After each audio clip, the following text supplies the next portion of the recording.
விவசாயத்தோட ரொம்ப கஷ்டமான துறை விளையாட்டு துறை. ஏன்னா ஒரு விளையாட்டு வீரன் காலைல 5 மணிக்கு எந்திரிச்சு 6 மணிக்கு கிரவுண்ட்ல இருக்கணும். 3 மணி நேரம் அவனுடைய பிராக்டிஸ் செஷனை பாத்தீங்கன்னா, நீங்க ஜம்பிங் பண்ணணும், ரன் பண்ணணும், ஸ்பிரிண்ட் பண்ணணும், 40 நிமிஷம் கண்டினியூஸா ஓட வைப்பாங்க. திடீர்னு மலை மேல ஏறி ஓட வைப்பாங்க, ஸ்டெப்ஸ் ஓட வைப்பாங்க. விவசாயத்தோட ரொம்ப கஷ்டமான துறை விளையாட்டு துறை.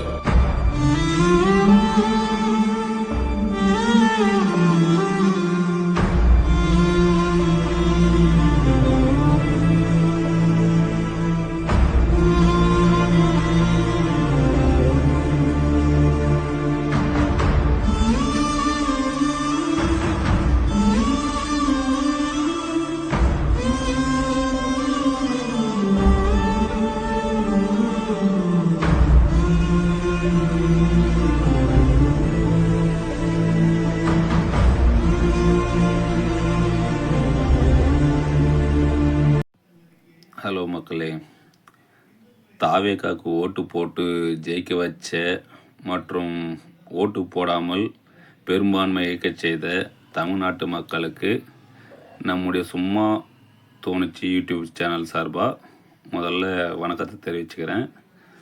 இதுக்கு முன்னாடி வீடியோவில் பார்த்தீங்க அப்படின்னா மதிப்பிற்குரிய ஆதவர்ஜனா பேசியிருப்பார். விவசாயத்துறையோட விளையாட்டுத்துறையில் அதில் பயிற்சி இருக்கிறவங்களுக்கு தான் கஷ்டம் அதிகம், அதனால் அப்படின்னு ஒரு கம்பாரிசன் கொடுத்துருப்பாரு. அதாவது நான் என்ன சொல்லுவேன் அப்படின்னா, ஒரு 2 துறை எடுத்து கம்பாரிசன் பண்ணுறப்ப ஒரு பொது புத்தியோட கம்பாரிசன் பண்ணணும்.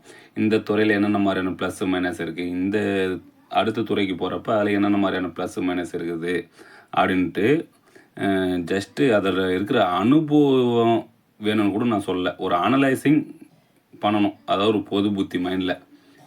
அது எப்படி சொல்கிறது அப்படின்னா, இதிலே உங்கள் கட்சியிலே மிஸ்டர் ராஜ்மோகன் சார் இருக்கார் இல்லைங்களா, அவர் ஒரு குழந்தைக்கு திருக்குறள் பற்றி ஒரு சில அந்த டாப்பிக்லாம் அதிகாரத்தை பற்றிலாம் சொல்லியிருப்பார்.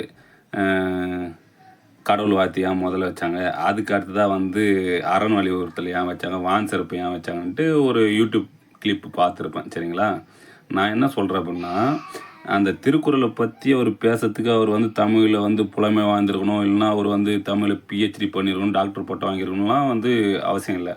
ஜஸ்ட்டு இதை எதுக்கோசம் வச்சாங்க அப்படின்ற ஒரு பொது புத்தியோடு யோசித்து ஒரு பொது வலைதளங்களில் பேசுகிறப்ப அந்த ஒரு பொது சிந்தனையோட பேசினா நல்லா இருக்குமேன்னு சொல்கிறேன். ஏன் அப்படின்னா, நீங்கள் எங்களை ஆளுகின்ற ஒரு உயர் பதவியில் இருக்கீங்க, அதனால் கொஞ்சமாச்சும் ஒரு பொது புத்தியோட சிந்திங்கன்னுன்றேன். அதை விட்டுவிட்டு சரிங்களா.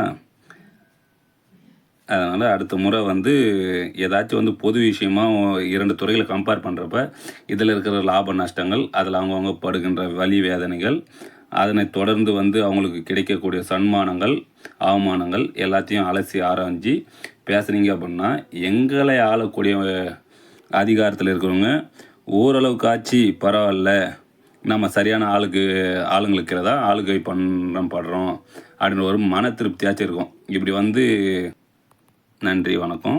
இது அவரை குறை சொல்கிறதுக்கோ இல்லை, பல விவசாயிகளுடைய வேதனைகளினுடைய வெளிப்பாடாக இந்த வீடியோ வெளியிடப்படுது. சரிங்களா, இது யாருடைய மனதையும் புண்படுத்தணும், காயப்படுத்தணும் அப்படின்ற எந்த ஒரு மனப்பாங்கும் கிடையாது. சரிங்களா.